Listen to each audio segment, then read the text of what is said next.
ಒಂದು ತಾಯಿ, ಒಬ್ಬ ಸತಿ. ಈ 3 ಜನ್ಮ ಎಷ್ಟು ಜನ್ಮ ತಾಳು ಬಂದ್ರೂ ಇವು 3ಕ್ಕೆ ಸಮನಾದಂತ ವಸ್ತು ಪ್ರಪಂಚದಲ್ಲಿ ಏನು ಇರಲ್ಲ ಕಣಯ್ಯ. ಯಾಕೆ ಅಂತ ಹೇಳಿದ್ರೆ ತಾಯಿನ ಅವಳು ಪ್ರೀತಿಗೆ ಅಥವಾ 9 ತಿಂಗಳು ತನ್ನ ಗರ್ಭದಲ್ಲಿ ಇಟ್ಕೊಂಡು ಆ ಮಗುವನ್ನ ಲಾಲನೆ ಪೋಷಣೆ ಮಾಡಿ ಪ್ರಪಂಚಕ್ಕೆ ತನ್ನ ಕೊಡುಗೆ ಅಂತ ಕೊಡ್ತಾಳಲ್ಲ, ಅದನ್ನ ಬೇರೆ ಇನ್ಯಾರು ಮಾಡ್ಲಿಕ್ಕಾಗಲ್ಲ. ಏನು ರೀಪ್ಲೇಸ್ ಮಾಡೋದಕ್ಕೋಸ್ಕರ ಮಲ್ತಾಯಿ ಅಥವಾ ಇನ್ನೊಬ್ರು ಯಾರನ್ನಾರು ಪ್ರೀತಿ ಮಾಡೋದಕ್ಕೋಸ್ಕರ ಯಾಕೋಸ್ಕರ ಮಾಡ್ತಾನೆ ಅಂತ ಹೇಳಿದ್ರೆ ಭಗವಂತ ಅವನೇ ಬಂದು ಈ ಪ್ರಪಂಚಕ್ಕೆ ಎಲ್ಲರಿಗೂ ಪ್ರೀತಿ ಕೊಡೋಕ್ಕಾಗಲ್ವಂತೆ. ಅದಕ್ಕೋಸ್ಕರ ಅವನೇನ್ ಮಾಡ್ತಾನಂತೆ, ಕೆಲವರಿಗೆ ತಾಯಿಯಾಗಿ, ಕೆಲವರಿಗೆ ತಂದೆಯಾಗಿ, ಕೆಲವರಿಗೆ ಗುರುವಾಗಿ, ಅಣ್ಣನಾಗಿ, ಫ್ರೆಂಡ್ ಆಗಿ, ಈ ತರ ಎಲ್ಲರಿಗೂ ಅವನು ತನ್ನ ಪ್ರೀತಿನ ಹಂಚ್ತಾ ಇರ್ತಾನೆ. ಇನ್ನು ತಂದೆ ಆ ಪ್ರೀತಿ ಅವನು ಬೇರೆ ತರ ಪ್ರೀತಿ. ಯಾಕೆ ಅಂತ ಹೇಳಿದ್ರೆ ಅವನಿಗೆ ಅವನದೇ ಆದಂತ ರೆಸ್ಪಾನ್ಸಿಬಿಲಿಟೀಸ್ ಇರುತ್ತೆ. ಸಂಸಾರ ನೋಡಬೇಕು, ಮಕ್ಕಳುಗಳಿಗೆ ಒಳ್ಳೆ ದಾರಿ, ಒಳ್ಳೆ ಸಂಸ್ಕಾರ ಕೊಡಬೇಕಾಗಿರುತ್ತೆ. ಸಂಪೂರ್ಣ ಸಂಸಾರ ಜವಾಬ್ದಾರಿ ಜೊತೆನಲ್ಲಿ ಮಕ್ಕಳಿಗೆ ಸಂಸ್ಕಾರ ಕೊಡೋದು ದೊಡ್ಡ ಕರ್ತವ್ಯ. ಕಾರಣ ಏನಂತಂದ್ರೆ ಇವತ್ತಿನ ದಿವಸ ನಾವು ನೋಡ್ತಾ ಇದ್ದೀವಿ, ಆ ಸಂಸ್ಕಾರ ತಪ್ಪಿದಂತ ಹುಡುಗರುಗಳು ಏನೇನು ಪರಿಪಾಡು ಪಡ್ತಾ ಇದ್ದಾರೆ. ನಾನು ಹೊಗಳಿಕೆಗೆ ಹೇಳ್ತಾ ಇಲ್ಲ. ನಮ್ಮನೆ ಹತ್ರ ಒಂದು ಟ್ಯೂಷನ್ ಕ್ಲಾಸಸ್ ಇದೆ. 2nd ಇಯರ್ PUC ತನಕ SLC ಇಂದ ಟ್ಯೂಷನ್ ಮಾಡ್ತಾರೆ. ನಾನು ಹೇಳ್ತೀನಿ, ಆ ರೋಡಲ್ಲಿ ನಾವು ಸ್ಕೂಟ್ರಲ್ಲಿ ಅಥವಾ ಇನ್ನೊಂದು ಕಡೆ ಹೋಗ್ಬೇಕಾದ್ರೆ ಕನಿಷ್ಠ ಪಕ್ಷ ಏನಿಲ್ಲ ಅಂತ ಹೇಳಿದ್ರು ಒಂದು 50 ಜನ ಗಂಡು ಹುಡುಗರು, ಗಂಡು ಹುಡುಗಿಯರು ಟ್ಯೂಷನ್ ಕ್ಲಾಸಿಗೆ ಬಂಕ್ ಮಾಡ್ಬಿಟ್ಟು ಸಿಗರೇಟ್ ಸೇರ್ಕೋದು, ಇನ್ನೊಂದೇನೋ ಮಾಡ್ಕೊಂಡು ಆ ಕೈ ಹಿಡ್ಕೊಂಡು ಓಡಾಡ್ಕೊಂಡು ಇರ್ತಾರೆ. ಅವ್ರ ತಂದೆ ತಾಯಿಗಳು ಅದನ್ನ ಅಬ್ಸರ್ವ್ ಮಾಡಿರ್ತಾರೋ ಬಿಟ್ಟಿರ್ತಾರೋ ನನಗೆ ಗೊತ್ತಿಲ್ಲ. ಯಾಕೆ ಅಂತ ಹೇಳಿದ್ರೆ ಈ ಸಂಸ್ಕಾರ ಅನ್ನೋದು ನಾವು ಮನೆಯಿಂದ ಕೊಡ್ಲಿಲ್ಲ ಅಂತ. ಅದಕ್ಕೋಸ್ಕರ ಜನನಿ ಮೊದಲ ಮೊದಲ ಪಾಠಶಾಲೆ, ಜನನಿ ತಾನೇ ಮೊದಲ ಗುರು ಅಂತ ಹೇಳ್ತಾ ಇದ್ದೀನಿ. ಇವತ್ತಿನ ದಿವಸ ಅದನ್ನು ಮರ್ತ್ಬಿಟ್ಟಿದ್ದೀವಿ ನಾವು. ಆ ಸಂಸ್ಕಾರ ಕೊಡ್ಲಿಲ್ಲ ಅಂತ ಹೇಳಿದ್ರೆ ದೇಶ ಎಲ್ಲರೂ ಅಂದ್ಕೊಂಡ್ಬಿಟ್ಟಿದ್ದಾರೆ. ಏನು ಅಂತ ಹೇಳಿದ್ರೆ ಹಣಕಾಸಿನ ವಿಚಾರದಲ್ಲಿ ದೊಡ್ಡದಾಯ್ತು ಅಂತ ಹೇಳಿದ್ರೆ, ಗುರುನಾಥ್ ಹೇಳೋದು ಹಣಕಾಸಿನ ವಿಚಾರದಲ್ಲಿ ಅಥವಾ ಇನ್ನೊಂದರಲ್ಲಿ ದೊಡ್ಡದಾಯ್ತು ಅಂತ ಹೇಳಿದ್ರೆ ದೇಶ ದೊಡ್ಡದಾಯ್ತು ಅಂತ ಯಾರು ಹೇಳಲ್ಲ ಕಣ್ಣ. ಆ ಜಗತ್ತಿನಲ್ಲಿ ಎಲ್ಲೂ ಸಿಕ್ತಂತ ಮಹಾತ್ಮರು ಆ ದೇಶದಲ್ಲಿ ಜಾಸ್ತಿ ಜಾಸ್ತಿ ಜಾಸ್ತಿ ಎಲ್ಲಾ ಕಡೆನೂ ಹುಟ್ಟಕ್ಕೆ ಶುರು ಮಾಡಿದ್ರೆ ಅವಾಗ ತೊಂದರೆ ಅನ್ನೋದು ಯಾರಿಗೂ ಇಲ್ಲ. ಯಾಕೆ ಅಂತ ಹೇಳಿದ್ರೆ ನಾವು ಯೋಚನೆ ಮಾಡಿ, ನಾನು ಹೇಳ್ತಾರೆ ಒಂದು ಹಾಸ್ಪಿಟಲ್ ಕಟ್ತೀವಿ ಅಂತ ಇಟ್ಕೊಳ್ಳೋಣ, ಅಥವಾ ಒಂದು ದೊಡ್ಡ ವಿಶ್ವವಿದ್ಯಾಲಯ ಕಟ್ತೀವಿ ಅಂತ ಇಟ್ಕೊಳ್ಳೋಣ. ಅದರಿಂದ ಸಾವಿರಾರು ಜನಕ್ಕೆ ಅನುಕೂಲ ಆಗ್ಬೋದು. ಆದ್ರೆ ಮಾಡಿದಂಥವರೆಲ್ಲರೂ ಅದನ್ನ ಕಮರ್ಷಿಯಲ್ ತಮ್ಮ ಸ್ವಾರ್ಥಕ್ಕೋಸ್ಕರ ಬಳಸೋದಕ್ಕೋಸ್ಕರನೇ ಮಾಡಿರ್ತಾರೆ ಹೊರತು ಬಹಳ ಜನ ಅದನ್ನ ಸದುಪಯೋಗ ಪಡಿಸ್ತಾರೆ. ಅದರಿಂದ ಏನಾಗ್ತಾ ಇದೆ ಅಂತ ಹೇಳಿದ್ರೆ ಇವತ್ತಿನ ದಿವಸ, ಹಿಂದೆ ಭಾರತ ದೇಶ ಯಾವ್ಯಾವುದಕ್ಕೆ ಹೆಸರುವಾಸಿ ಆಗಿತ್ತು. ನಾನು ಹೇಳ್ತಾರೆ ಆತಿಥ್ಯಕ್ಕೆ ಆಸ್ತಿ, ಆಮೇಲಿಂದ ಇದಕ್ಕೋಸ್ಕರ, ಆಮೇಲಿಂದ ಇನ್ನು ವಿದ್ಯೆಗೆ, ಇದೆಲ್ಲದು ಭಾರತನ ಹುಡುಕಲು ಬರೋರು ಏನಕ್ಕೋಸ್ಕರ ಅಂದ್ರೆ ಇದ್ರಲ್ಲಿ ಸಿಗಂತ ಆ ವಿಚಾರಗಳು ಬೇರೆ ಇನ್ನೆಲ್ಲೂ ಸಿಕ್ಕಲ್ಲ ಅಂತ. ಇವತ್ತಿನ ದಿವಸ ನಮ್ಮ ಭಾರತ ದೇಶ ಯಾವ್ಯಾವ್ದಕ್ಕೆ ಪ್ರಖ್ಯಾತವಾಗಿತ್ತೋ ಅವೆಲ್ಲ ಕಮರ್ಷಿಯಲ್ ಆಗ್ತಾ ಇದೆ. ಇದೇನಾಗುತ್ತೆ ಅಂತ ಹೇಳಿದ್ರೆ ದುಡ್ಡಿನಿಂದ ಅಥವಾ ಇನ್ನೊಂದರಿಂದ ಯಾವುದೇ ಮನುಷ್ಯನ ಸಂತೃಪ್ತಿ ಪಡಿಸೋದಕ್ಕಾಗಲ್ಲ. ಆ ಮನುಷ್ಯನ ಸಂತೃಪ್ತಿ ಪಡಿಸಬಹುದು ಅಂತ ಹೇಳೋದಾದ್ರೆ ಅವನನ್ನ ಯಾವ್ದ್ರಿಂದ ಕೊಡ್ಬೋದು, ಊಟೋಪಚಾರದಿಂದ ಒಂದ್ಸರಿ ಬೆಳೆಸ್ಬೋದು. ಇಲ್ಲ ಅಂತ ಹೇಳಿದ್ರೆ ಅಪ್ಪ ಮಾಡ್ತಾ ಇದ್ದಾರಲ್ಲ ಆ ಜ್ಞಾನ ವಾಹಿನಿ ಮುಖಾಂತರ ಯಾಕೆ ಅಂತ ಹೇಳಿದ್ರೆ ನೀವು ನೋಡಿ, ಇಲ್ಲಿ ಅಬ್ಸರ್ವ್ ಮಾಡಿ, ನಾನು ಹೇಳ್ತಾರೆ ಒಂದ್ ಕಡೆ ಅನ್ನದಾಸೋಹ ನಡೀತಾ ಇದೆ, ಇನ್ನೊಂದ್ ಕಡೆ ಜ್ಞಾನ ದಾಸೋಹ ನಡೀತಾ ಇದೆ. ನಾನು ಹೇಳ್ತಾ ಇರೋದು ಎರಡು ಸೈಮಲ್ಟೇನಿಯಸ್ ನಡೀತಾ ಇದೆ. ಅಲ್ಲಿ ಬಂದವನು ಇಲ್ಲಿ ಬರದೇ ಇರ್ಬೋದು. ನಾನು ಹೇಳ್ತಾರೆ ಅದು ಅವ್ರಿಗೆ ಬಿಟ್ಟಿದ್ದು, ಯಾರಿಗಾರ ಅವ್ರ ಚಾಯ್ಸ್. ಆದ್ರೆ ನನ್ನ 3 ದಿವಸದಿಂದ ನೀವು ಅಬ್ಸರ್ವ್ ಮಾಡ್ತಾ ಇದ್ದೀರಾ, ಅದೆಷ್ಟು ಸಹಸ್ರ ಜನಕ್ಕೆ ಊಟ ಆಗ್ತಾ ಇದೆ. ನಾನು ಹೇಳ್ತಾ ಇದ್ದೆ ಒಂದ್ಸಲ ಏನಾಯ್ತಂತೆ, ಬ್ರಹ್ಮಚೈತನ್ಯ ಆಶ್ರಮದಲ್ಲಿ ನಾನು ಹೇಳಿರ್ತೀನಿ ಕಥೆಗಳನ್ನ ಹೇಳಿರ್ತೀನಿ. ಈ ಧಾರವಾಡದ ಕಡೆ ಜನಗಳು ಹೋಗಿ ಬ್ರಹ್ಮಚೈತನ್ಯ ಗೋಂದಾವಳಿನಲ್ಲಿ ದಿವಸ ಊಟ ಮಾಡ್ಕೊಂಡ್ಬಿಟ್ಟು ಊಟ ಟೈಮಿಗೆ ಹೋಗೋರಂತೆ ಊಟ ಮಾಡ್ಕೊಂಡ್ಬಿಟ್ಟು ವಾಪಸ್ ಹೋಗೋದು. ಇದು ಕಂಪ್ಲೇಂಟು ಬ್ರಹ್ಮಚೇತನ ಆಶ್ರಮಕ್ಕೆ ಹೋಯ್ತು.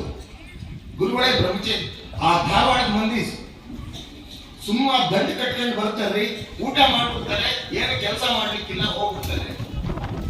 ಅವರು ನಾಳೆಯಿಂದ ಬರಬೇಡ ಅಂತ ಹೇಳ ಅಂತ ಬ್ರಹ್ಮಚೇತನ ಕೇಳಿದಾಗ ಬ್ರಹ್ಮಚೇತನ ಹೇಳ್ತಾರೆ, ದಯವಿಟ್ಟು ಆ ಕೆಲಸ ಮಾಡಬೇಡಿ. ಅವ್ರು ತಿಂತಾ ಇರೋದು ಇದು ಪ್ರಸಾದ. ಈ ಪ್ರಸಾದ ತಿಂತಾ ಇರೋದು, ಪ್ರಸಾದದ ಎಫೆಕ್ಟೇ ಬೇರೆ ಇರುತ್ತೆ, ಅದು ಊಟ ಅಲ್ಲ.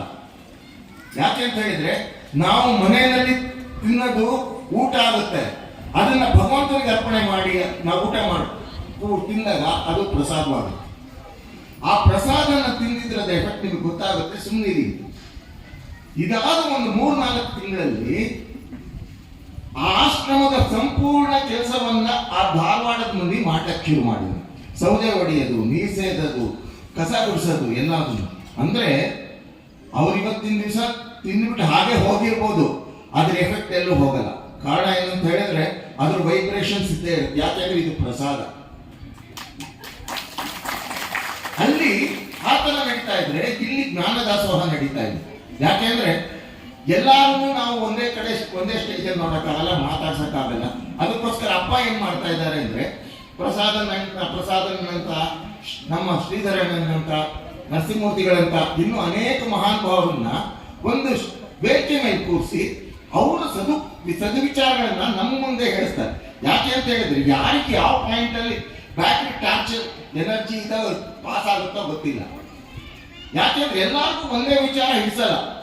ಗುರುನಾಥ್ ನಮ್ಗೆ ಹೇಳೋರು, ಸರ್ ಎಲ್ಲಾ ತರದ ಹಣ್ಣುಗಳನ್ನು ಕಟ್ಟಿದ್ದೀನಿ, ಯಾರ್ಯಾರಿಗೆ ಯಾವ್ಯಾವ ಹಣ್ಣು ಇಷ್ಟನೋ ಅವ್ನು ತಿನ್ಕೊಂಡು ಹೋಗ್ತಾನೆ ಬಿಡಿ ಸರ್. ಯಾಕೆಂದ್ರೆ ಇವತ್ತಾನೆ ಪ್ರಸಾದನ ಹೇಳ್ತಾ ಇದ್ರು. ಯಾವ ಮಾರ್ಗ ಅನ್ನೋದು ಇಂಪಾರ್ಟೆಂಟ್ ಅಲ್ಲ. ನಾನು ಕರ್ಮ ಮಾರ್ಗ ಮಾಡ್ತೀಯೋ, ಭಕ್ತಿ ಮಾರ್ಗ ಮಾಡ್ತೀಯೋ, ಯೋಗ ಮಾರ್ಗ ಮಾಡ್ತೀಯೋ, ಇನ್ನೊಂದು ಅದು ಗೊತ್ತಿಲ್ಲ. ನಾನು ಹೇಳ್ತಾ ಇರೋದು ಇದೆಲ್ಲದಕ್ಕಿಂತ ಮುಖ್ಯ ಗುರಿ ಮುಟ್ಟದು. ಅದಕ್ಕೋಸ್ಕರನೇ ಭೂಮಿ ಹುಟ್ಟಿದ ನದಿಗಳೆಲ್ಲವೂ ನಾಮರೂಪದೊಳಿರುವವು, ಶಾನೆರ ಬಸತಿ ಸೇರಿ ಕಡಲನ್ನು ರೂಪನಾಮವು ಒಳಿವು. ನೀವು ಎಲ್ಲಿವರೆಗೂ ಗುರಿ ಇಂಥ ಗುರಿ ಅಂತ ಗುರಿ ಅಂತ ಹೇಳ್ತೀರಾ, ನಿಮ್ ಗುರಿ ಮುಟ್ಟವರು. ಗುರಿ ಮುಟ್ಟಾದ್ಮೇಲೆ ಅಲ್ಲಿ ಒಂದೇನೆ. ನಾನು ಹೇಳ್ತಾ ಇರೋದು ಅವನು ಮಹಾಬಡನ್ ಆಗಿರ್ಬೋದು, ಕ್ರಿಶ್ಚಿಯನ್ ಆಗಿರ್ಬೋದು, ಹಿಂದೂ ಆಗಿರ್ಬೋದು, ಇನ್ನೊಬ್ಬ ಆಗಿರ್ಬೋದು, ಯಾರೇ ಆಗಿರ್ಬೋದು, ಆ ಗುರಿ ಮುಟ್ಟಾದ್ಮೇಲೆ ಅವನು ಆತ್ಮಾನುಭವಿನೇ. ಆತ್ಮಾನುಭವಿ ಬೇರೆ ಇನ್ನೊಂದೇನು ಹೆಸರು ಹೇಳಕ್ಕಾಗಲ್ಲ. ನಾವು ಅವರಲ್ಲಿ ದ್ವೇಷ ಇರಲ್ಲ, ಅವರಲ್ಲಿ ಯಾವುದೇ ದ್ವೇಷ ಅಸೂಯೆ. ಯಾಕೆ ಅಂತ ಹೇಳಿದ್ರೆ ದ್ವೇಷ ಅಸೂಯೆ ನಮ್ಮಲ್ಲಿತ್ತು ಅಂತ ಹೇಳಿದ್ರೆ ನಮ್ಮ ದೇಹ ಭಾವನೆಗೆ ಹೋಗಲ್ಲ. ಎಲ್ಲಿವರೆಗೂ ನಮ್ಮ ದೇಹ ಭಾವನೆಗೆ ಹೋಗಲ್ಲ ಅಲ್ಲಿವರೆಗೂ ನಾವು ಆತ್ಮಾನುಭವಿಗಳಾಗಕ್ಕೆ ಸಾಧ್ಯ ಇಲ್ಲ. ಅದಕ್ಕೋಸ್ಕರ ಫಸ್ಟ್ ಪ್ರಿನ್ಸಿಪಲ್ ನಮಗೆ ಬಂದ ತಕ್ಷಣ ಆಶ್ರಮದಲ್ಲಿ ಬರೆಯೋದು, ನಮ್ಮ ಅಪ್ಪನಿಂದ ನಾವು ಕಲಿಬೇಕಾಗಿರೋದು ಪ್ರೀತಿ. ಯಾಕೆ ಅಂತ ಹೇಳಿ ಆ ಪ್ರೀತಿಯ ಸಾಗರನೇ ಅಪ್ಪನ ರೂಪದಲ್ಲಿ ಮೈತರಲ್ಲಿ ನಿಂತಿದೆ ಅಷ್ಟೇ, ಇನ್ನೇನಿಲ್ಲ. ನಾನು ಹೇಳ್ತಾ ಇರೋದು ಯಾಕೆ ಅಂತ ಹೇಳಿ ನಾನು ಯಾವಾಗಲೂ ನಿಮ್ಗೆ ಹೇಳ್ತಿರ್ತೀನಿ, ನಮ್ಮ ಗುರುನಾಥರದ್ದು ಗಂಡು ಅಪ್ಪನ ಪ್ರೀತಿ, ನಮ್ಮ ಶ್ರೀಕಾಂತ್ ಗುರುಜಿ ಅವ್ರದ್ದು ಅಮ್ಮನ ಪ್ರೀತಿ. ಗುರುನಾಥರು ನಮಗೆ ತೀಡೋರು, ತಿಂಡರು, ಒದಿಯೋರು, ಬೈಯೋರು, ಎಲ್ಲ ಮಾಡೋರು, ಅದು ಅಪ್ಪನ ಪ್ರೀತಿ. ಇದು ಅಮ್ಮನ ಪ್ರೀತಿ. ಏನ್ ಮಾಡಿದ್ರು ಬಾಳ ಇದೀನಿ ನಾನು ಅಂತ ತಪ್ಪಿಕೊಂಡ್ಬಿಟ್ಟು ಏನಾಗಲ್ಲ ಹೋಗಪ್ಪ ನಾನು ಇದೀನಿ ಹೇಳ್ತಾರೆ. ಈ ಪ್ರೀತಿ ವಾತ್ಸಲ್ಯನ ಇನ್ಯಾರು ಕೊಡಕ್ಕಾಗಲ್ಲ. ಅದಕ್ಕೋಸ್ಕರನೇ ಹೇಳ್ತಾರೆ ಗುರುವನ್ನವನು ಕಾಮಧೇನುವಿಗಿಂತ ದೊಡ್ಡವನಂತೆ, ಕಲ್ಪವೃಕ್ಷಕ್ಕಿಂತ ದೊಡ್ಡವನಂತೆ, ತಂದೆ ತಾಯಿಗಿಂತ ದೊಡ್ಡವನಂತೆ. ಯಾಕೆ ಅಂತ ಹೇಳಿದ್ರೆ ಕಾಮಧೇನು ಕೇಳಿದ್ದನ್ನು ಮಾತ್ರ ಕೊಡುತ್ತೆ, ಕಲ್ಪವೃಕ್ಷನೂ ಅಷ್ಟೇ ತನ್ನಲ್ಲಿದ್ದಂಥ ಒಳ್ಳೆಯ ವಸ್ತುನ ಕೊಡುತ್ತೆ. ತಂದೆ ತಾಯಿಗಳು ಕೆಲವೊಂದ್ಸಲಿ ಮಕ್ಕಳುಗಳಿಂದ ಆಸೆ ಪಟ್ಟಿರ್ತಾನೆ, ನನ್ನ ಮಗ ಹೀಗಾಗ್ಲಿ, ಅವನ ದೊಡ್ಡವನಾದ್ಮೇಲೆ ಈ ಥರ ಆಗ್ಬೋದು, ನನ್ನ ಈ ಥರ ಸಾಕ್ಬಹುದು, ನನ್ನ ದೊಡ್ಡ ಕಾರಲ್ಲಿ ಕರ್ಕೊಂಡು ಹೋಗ್ಬೋದು. ಕೆಲವೊಂದು ಸ್ವಾರ್ಥ ಬಯಕೆಗಳು ಅವರಲ್ಲಿ ಇರಬಹುದು. ಆದರೆ ಸದ್ಗುರು ಆಗೋದಿಲ್ಲ. ಅವನೇನು ಹೇಳ್ತಾನೆ ಅಂತ ಹೇಳಿದ್ರೆ ತನ್ನಲ್ಲಿದ್ದದನ್ನು ಅವನು ಕೊಟ್ಟು ತನ್ನಂತೆ ತಾನು ಮಾಡ್ಕೊಳ್ತಾನೆ ಅಷ್ಟೇ. ಇಲ್ಲಿವರೆಗೂ ಯಾವನು ಪ್ರಪಂಚದಲ್ಲಿ ನಾನು ಸದ್ಗುರುನ ಅರ್ತಿದ್ದೀನಿ ಅಂತ ಹೇಳಿದ್ದವನು ಯಾರೂ ಇಲ್ಲ. ಸದ್ಗುರು ಅವನು ಮನಸ್ಸು ಮಾಡಿದರೆ ಮಾತ್ರ ಅವನು ತನ್ನ ಶಿಷ್ಯನನ್ನ ತನ್ನಂತೆ ಮಾಡ್ಕೋಬಲ್ಲ ಅಷ್ಟೇ. ಸದ್ಗುರುವಿನಂತೆ ನಾನು ಸದ್ಗುರುವಿನ ಬಹಳ ಅರ್ಥ ಮಾಡಿ. ಅದಕ್ಕೋಸ್ಕರನೇ ಗುರುನಾಥ್ ಹೇಳೋರು, ಯಾವುದೇ ದೇವಸ್ಥಾನಕ್ಕೆ ಹೋಗ್ಬೇಕಾದ್ರೆ, ಯಾವುದೇ ಸದ್ಗುರುವಿನ ಹತ್ರ ಹೋಗ್ಬೇಕು, ನಮಗೆ ಹೇಳ್ಕೊಡೋರು. ಶೃಂಗೇರಿಗೆ ಹೋಗ್ತಾ ಇದ್ವಿ ಗುರುವಿನ, ಸಾರ್ ಪರಮಾತ್ಮ ಕೇಳ್ಕೊಂಡೋಗಿ, ಸದ್ಗುರುಗಳನ್ನ ಕೇಳ್ಕೊಂಡೋಗಿ, ಜಗದ್ಗುರುಗಳನ್ನ ಪ್ರಾರ್ಥನೆ ಮಾಡ್ಕೊಂಡೋಗಿ, ಅಪ್ಪ ನಾನು ಬರ್ತಾ ಇದ್ದೀನಿ, ನಿನ್ನ ದರ್ಶನ ನನಗೆ ಕೊಡಪ್ಪ. ನೀನ್ ದರ್ಶನ ಮಾಡ್ತೀನಿ ನಿನ್ನ ಸುಳ್ಳು ಕಣಯ್ಯ, ಅವನ ಪರ್ಮಿಷನ್ ಇದ್ರೆ ಮಾತ್ರ ನಿಮಗೆ ದರ್ಶನ ಆಗುತ್ತೆ. ಅದಕ್ಕೋಸ್ಕರನೇ ಯಾವತ್ತೂ ನಾವು ಸದ್ಗುರುವಿನ ಅಣತಿ ಇಲ್ದಲೇ ಏನು ಮಾಡೋಕ್ಕಾಗಲ್ಲ. ಅದಕ್ಕೋಸ್ಕರ ಹೊರಟ ತಕ್ಷಣ ನಾವು ಮಾಡಬೇಕಾಗಿರೋದಿಷ್ಟೇ, ನಮ್ಮ ಮೈಂಡನ್ನ ಬ್ಲ್ಯಾಂಕ್ ಮಾಡ್ಕೋಬೇಕು. ಯಾಕೆ ಅಂತ ಹೇಳಿದ್ರೆ ಆ ಮೈಂಡ್ ಅನ್ನೋದು ಅಥವಾ ಮನಸ್ಸು ಅನ್ನೋದು ಗೊಂದಲಗಳ ಬೀಡು.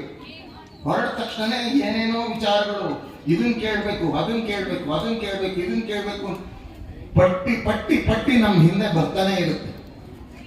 ಆ ಪಟ್ಟಿಗಳನ್ನ ತುಂಡರಿಸ್ಬಿಟ್ಟು ಇವತ್ತಿಗೆ ಇದಲ್ಲ, ಇವತ್ತು ಬೇಡ, ನೋಡೋಣ, ಇವತ್ತಿನ ದಿವಸ ನಾನು ಶುದ್ಧವಾಗಿ ಅಪ್ಪಂಗೂ ಒಂದು ನಮಸ್ಕಾರ ಮಾಡ್ಬಿಟ್ಟು ಬರಬೇಕು ಅಂತ ಮಾತ್ರ ಡಿಸೈಡ್ ಮಾಡಿದ್ದೀನಿ, ಉಳಿದಿದ್ದವನ ಇಚ್ಛೆ ಅಂತ ಅಂದ್ಕೊಂಡು ಬನ್ನಿ. ನಿಮ್ಮ ಮನಸ್ಸಿನ ಆಸೆಗಳು ಗುರುವಿಗೆ ಹೇಳಲಿಲ್ಲ ಅಂದ್ರೆ, ಈಡೇರಲಿಲ್ಲ ಅಂದ್ರೆ ನನ್ನನ್ನ ತೂ ಅಂತ ಹೋಗಿ. ಕಾರಣ ಏನಂತ ಹೇಳಿದ್ರೆ, ನಾನು ಹೇಳ್ತಾ ಇದ್ದೀನಿ, ಯಾವುದೇ ಸದ್ಗುರುವನ್ನ ಕೇಳಿ ಪಡ್ಕೊಳ್ಳೋದಕ್ಕಿಂತ ಅವನಾಗೆ ನಿಮಗೆ ಕೊಡ್ತಾನಲ್ಲ, ಅದ್ರ ಪವರು 100ರಷ್ಟಿರುತ್ತೆ. ಯಾಕೆ ಅಂತ ಹೇಳಿದ್ರೆ ಸದ್ಗುರುನ್ ಕರೆದ್ಬಿಟ್ಟು ಅವನ ಮನೆಗೆ ಬರೋದು ಒಂದು ರೀತಿ ಆದ್ರೆ, ಸದ್ಗುರುವೇ ಹೇಳ್ಬಿಟ್ಟು ನಿಮ್ಮ ಮನೆಗೆ ಬರ್ತಾ ಇದ್ದೀನಿ ಬರ್ತಾನಲ್ಲ, ಅದು ಸದ್ಗುರು. ಕಾರಣ ಏನಂತ ಹೇಳಿದ್ರೆ, ಅವನ್ ಯಾರ ಕಷ್ಟ ಏನು, ಯಾರಿಗೆ ಏನಿದೆ, ಏನ್ ಬೇಕಿದೆ ಅನ್ನೋದು ಅವನಿಗೆ ಗೊತ್ತಿಲ್ಲ. ನನಗೆ ಗೊತ್ತಿಲ್ಲ. ನಾನು ಹೋದಾದ್ಮೇಲೆ ನನಗೆ ಗೊತ್ತಾಯ್ತು. ಎಲ್ಲ ಅಕ್ಕ ಅವ್ರ ಮನೆಗೆ ಹೋದ್ರು, ವಿಚಾರ ಹೋಗ್ತಾ ಇದ್ದಾರೆ, ಕಾರ್ ಹೋಯ್ತು, ಇಲ್ದಿದ್ರೆ ನಾನು ಹಿಂದೆ ನನ್ನ ಕಾರು ರೆಡಿ ಇತ್ತು, ನಾನು ಬರ್ತಾ ಇದ್ದೆ. ಆಮೇಲಿಂದ ಗೊತ್ತಾಯ್ತು ಅಣ್ಣಂಗೆ ಸ್ವಲ್ಪ ಹುಷಾರಿರ್ಲಿಲ್ಲ, ಅದಕ್ಕೋಸ್ಕರ ಹೋದ್ರು. ಇದನ್ನ ನಾನು ಇವತ್ತು ನೋಡಿರೋದಲ್ಲ ಸರ್. ಗುರುನಾಥ್ ಹತ್ರ ಅಷ್ಟೇ, ಗುರುನಾಥ್ ಹತ್ರ ಒಂದು ಇನ್ಸಿಡೆನ್ಸ್ ಆಯ್ತು. ಗುರುನಾಥ್ ಹತ್ರ ಇದ್ದಕ್ಕಿದ್ದಂಗೆ ನನ್ನ ಕಾಲು ಹತ್ತಾ ಇದೆ, ಅನಂತರಾಮಯ್ಯನವರೇ ನೀವೆಲ್ಲೂ ಬರ್ಕೊಡುದು, ಒಂದು ಅರ್ಧ ಗಂಟೆ ಇರಿ ಸಾರ್, ನೀವು ಮಲಗ್ಬಿಟ್ಟಿರಿ. ರಾತ್ರಿ 2:30 ಗಂಟೆ ಟೈಮು. ಇಷ್ಟೊತ್ತಲ್ಲಿ ಎಲ್ಲಿಗೆ ಹೋಗ್ತಾ ಇದ್ದೀರಾ ಗುರುವೆ? ಸರ್ ನೀವು ಮಲಗಿರಿ ಸರ್, ನಾನು ಬರ್ತೀನಿ, ನೀವು ಬರ್ಕೊಡುದು. ಅವ್ರು ಹೇಳಿದ್ಮೇಲೆ ನಾನು ಹೋಗ್ಲಿಲ್ಲ, ಸುಮ್ಮನೆ ಮಲಗಿದೆ. ಆಮೇಲಿಂದ ನೋಡಿದ್ರೆ ಗೊತ್ತಾಯ್ತು, ವಸಂತಮ್ಮ ಅಂತಿದ್ದಾರೆ, ಅವ್ರ ಅತ್ತೆಗೆ ತುಂಬಾ ಸೀರಿಯಸ್ ಆಗಿ ಹೋಗ್ಬಿಟ್ಟು ಪ್ರಾಣ ಅಂದ್ರೆ ಹೋಗ್ಬಿಡುತ್ತೆ ಅಂತ. ಯಾಕೆ ಅಂತ ಹೇಳಿದ್ರೆ ಯಾರೋ ಹೇಳ್ಬಿಟ್ಟಿದ್ರು, ಇಲ್ಲ ಇನ್ನೊಂದು 2 days ಅಂತ. ರಾತ್ರಿ ಹೋಗ್ಬಿಟ್ಟು ಆ ಅಜ್ಜಿಗೆ ಏನ್ ಮಾಡ್ಬಂದ್ರು ದೇವಾಲಯ ನನ್ಗೆ ಗೊತ್ತಿಲ್ಲ, ಮಾಡ್ಬಿಟ್ಟು ಬಂದ್ರು. ಮಾರನೇ ದಿವಸ ಬೆಳಗ್ಗೆ 8 ಗಂಟೆಗೆ ಅಜ್ಜಿ ಬಂತು. 8 ಗಂಟೆ ಬಂದಾಗ ಅಜ್ಜಿ ಬಂದಾಗ ನಮಸ್ಕಾರ ಮಾಡಿದಾಗ, ನಿನ್ನೆ ನನಗೆ ಉಸಿರು ಆಡಕ್ ಆಗ್ತಿರ್ಲಿಲ್ಲ, ಉಸಿರು ಬಂದ್ಬಿಟ್ಟಿತ್ತು, ನೀನ್ ಬಂದ್ಬಿಟ್ಟು ಅದೇನೋ ಕೊಟ್ಟಿರಪ್ಪ, ಅವಾಗಿಂದ ಸರಿ ಹೋಯ್ತು ಅಂದಾಗ ನನಗೆ ಅವಾಗ ಗೊತ್ತಾಯ್ತು. ಅಷ್ಟೊತ್ತಲ್ಲಿ ಗುರುನಾಥ ಹೋಗಿದ್ದು ವಸಂತಮ್ಮ ಅವ್ರ ಮನೆಗೆ. ಅಂದ್ರೆ ಸದ್ಗುರುನ ಯಾರು ನಾವು ಕರೆಯಬೇಕಾಗಿಲ್ಲ. ಯಾಕೆ ಅಂತ ಹೇಳಿದ್ರೆ ಇಡೀ ವಿಶ್ವನೇ ಅವನ ಕಣ್ಮುಂದೆ ಇದೆ ಅಂತ ಹೇಳಿದಾಗ ನಾವು ಅವನಿಗೆ ಏನ್ ಹೇಳ್ಬೇಕಾಗಿದೆ? ಆ ಪ್ರಪಂಚ ಮುಂದೆ ಆಗಿರ್ಬೇಕಾ ಅವನಿಗೆ ಕೊಡೋದೇನಿದೆ? ನಾನು ಹೇಳ್ತಾರೆ, ನಾವು ಏನಿದ್ರು ಇವತ್ತು ಹಿಂಗಾಗೋಗುತ್ತೆ ಅಂತ ಹೇಳಿದ್ರೆ ಆ ಹಾಗಡಿನಲ್ಲಿ ತೇರ್ತಾ ಇರೋ ವಿಷ್ಣುವಿಗೆ ಅಪ್ಪ ನಂದೊಂದು ಲೋಟ ಹಾಲು ಕುಡಿ ಅಂತ ಹೇಳ್ದಂಗಾಗುತ್ತೆ. ನಾನು ಹೇಳ್ತಾರೆ, ಈ ತಪ್ಪನ್ನು ನಾವು ಮಾಡೋದು ಬೇಡ. ಯಾಕೆ ಅಂತ ಹೇಳಿದ್ರೆ ಆ ಪ್ರಪಂಚನೇ ಅವನಿಗೇನು ಕೊಡೋಕ್ಕಾಗಲ್ಲ. ಅದಕ್ಕೆ ನಾವು ಕೇಳ್ತಾ ಇರೋಣ, ಅಪ್ಪ ನಾವಂತೂ ಮುಟ್ಟಾಡ್ರು, ನಿನಗೆ ಯಾವ ಸರಿ ದಾರಿ ಅಂತ ತೋರಿಸುತ್ತೋ ನಮ್ಮನ್ನ ಆ ಸರಿ ದಾರಿನಲ್ಲಿ ನಡೆಸಿ, ನಮ್ಮನ್ನ ನಿನ್ನ ಜೊತೆನಲ್ಲಿ, ನಾನು ಹೇಳಿದ್ರು ಹೂವಿನ ಜೊತೆನಲ್ಲಿ ನಾನು ಸ್ವರ್ಗ ಸೇರ್ತು ನನಗೆ, ನಮಗೂ ಈ ಜನ್ಮದಲ್ಲೇ ಒಂದು ಆನಂದದ ಸ್ಥಿತಿಯನ್ನ ಕೊಡಪ್ಪ ಅಂತ ಕೇಳ್ಕೊಂಡ್ಬಿಟ್ಟು ಅಪ್ಪ ಅಂತ ಹೇಳ್ಬಿಟ್ಟು ಅವನಿಗೆ ಸಂಪೂರ್ಣ ಶರಣ. ಹರ ನಮಃ ಪಾರ್ವತಿ ಪದಯೇ ಹರ ಹರ ಮಾಡಿ.